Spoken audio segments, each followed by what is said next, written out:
Switch OLED versus Switch Lite. Don't make a mistake.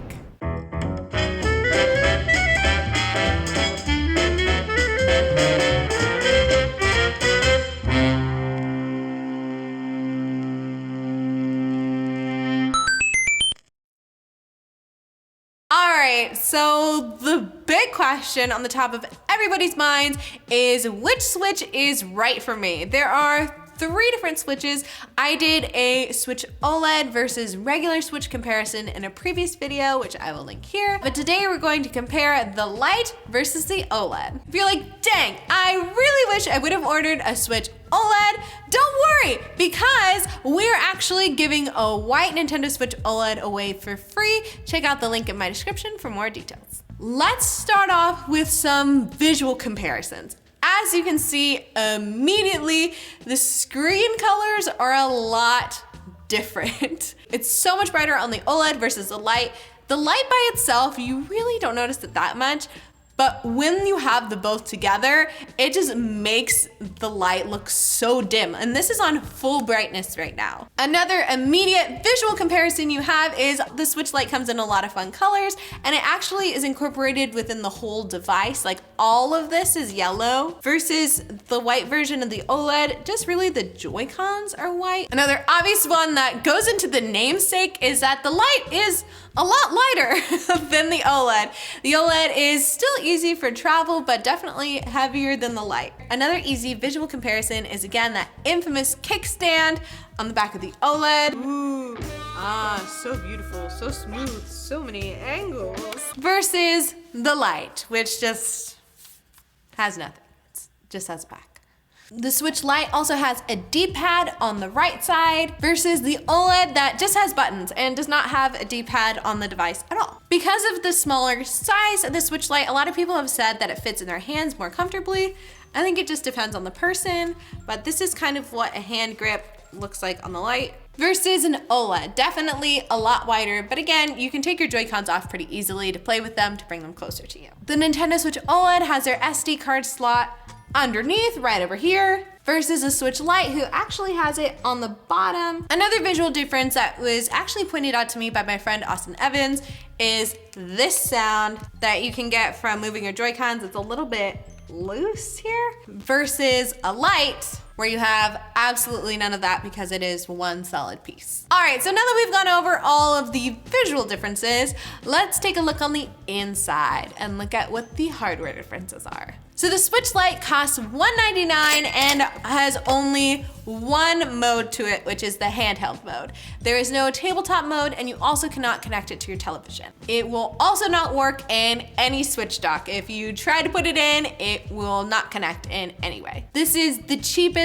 of all 3 models, as well as the lightest. It's also the smallest. It is 3.6 inches high. It weighs about 1.6 pounds. Again, the smallest and the lightest of all of the models, which makes it really easy for travel. It does have the same amount of storage as a regular Switch at 32 gigabytes. The Switch Lite can play any game that has a handheld mode. However, any games that do not have a handheld mode cannot be played on the Switch Lite. I feel like that doesn't come into play very often, but it is important to know, especially if you really like specific games. Some of the most popular games to play on the Switch Lite are Animal Crossing or Mario Maker 2, basically anything that's very relaxing and a single player game that you usually want to play from your bed. All right, now on to the OLED. The OLED features a wider kickstand, as we mentioned before, a handheld mode like the Lite, and also a TV mode where you can hook it up to the TV. This version also has a LAN port, which is different from the original Switch. This allows you to have a steadier connection to your Wi-Fi,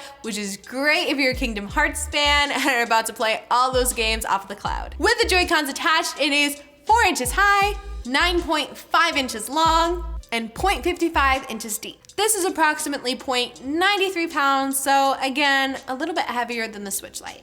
For storage for this, you're looking at 64 gigabytes, which is the most amount of storage versus all of the other consoles. The price on the Nintendo Switch OLED is $350. The best games to play on the OLED model if I'm being honest, I feel like is pretty much everything. All those games that you play on a handheld version on the Switch Lite are obviously going to be enhanced on the OLED because again, that brighter color and better sound, that only truly impacts it in handheld or tabletop mode. It doesn't really make a difference if you're playing on the TV, but again, if you already have a Switch Lite or were looking into a Switch Lite because you plan on just playing in a handheld mode anyway, you are the crowd that's going to get the most benefits from upgrading to an OLED. That being said, again, there is a bigger price point. You're looking at a difference between $200 and $350. All right, let's dive into a direct visual comparison. This is what Mario Kart looks like on the Lite. So this is what the home screen of Ori looks like on full brightness.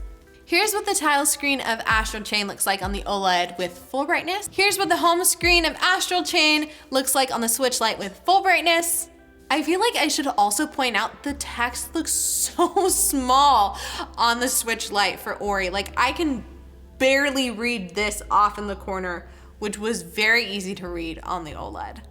So who is the Switch Lite for? The Switch Lite is for handheld players who love playing handheld, i.e. with like the Joy-Cons combined for long periods of time. It is going to be a lot more comfortable for you playing with the Switch Lite. The Switch Lite is also really great for casual gamers who don't want to necessarily shell out all the money for a Switch OLED or a regular Switch. You can still enjoy most of the Nintendo games with the Switch Lite and still have a really great experience with them.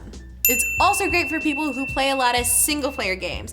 It would be very difficult to play a multiplayer game on the Switch Lite. This is more for people who are usually playing by themselves. I feel like this is a really good first console. There's not a lot of things to lose. You're also not gonna be having to plug anything into the TV for them because that's not even an option. Also, again, the cheapest and lightest of the options.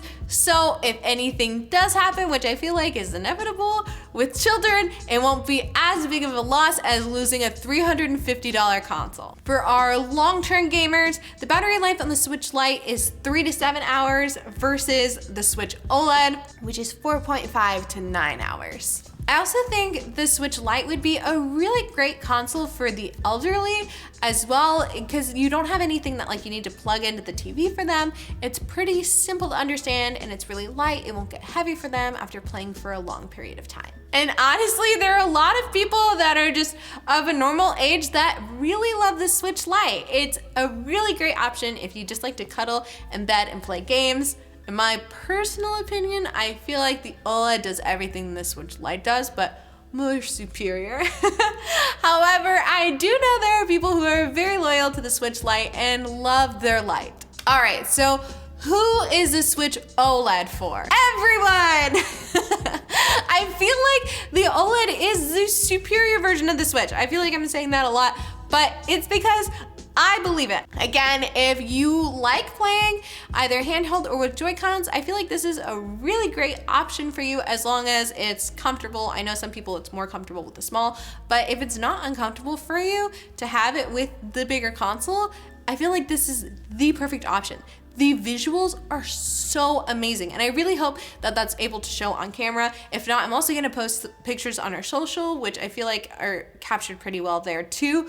But the visuals are just so good, and the audio is so good, and I did not know how much I could love a kickstand until I got the OLED. The tabletop version for the regular Switch, really crap.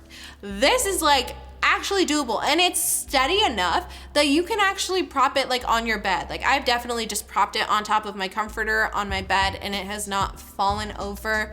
It's just a really great little console to have. My overall opinion, I feel like the OLED is a grown-up version of the Switch Lite.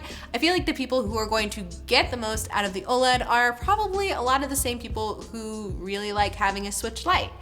If you have a Switch Lite and you're ready for air quotes grown up upgrade, the Switch OLED is a really good version of that because now you do have the option to play on your TV. If you don't have a console at all and you're not really sure whether or not it's worth it, I feel like if you have the money, it is. But if you don't have the money, the Switch Lite is great and you're still gonna have a really great experience with the Switch Lite. No matter what you decide, I wish you happy playing and I will see you all soon.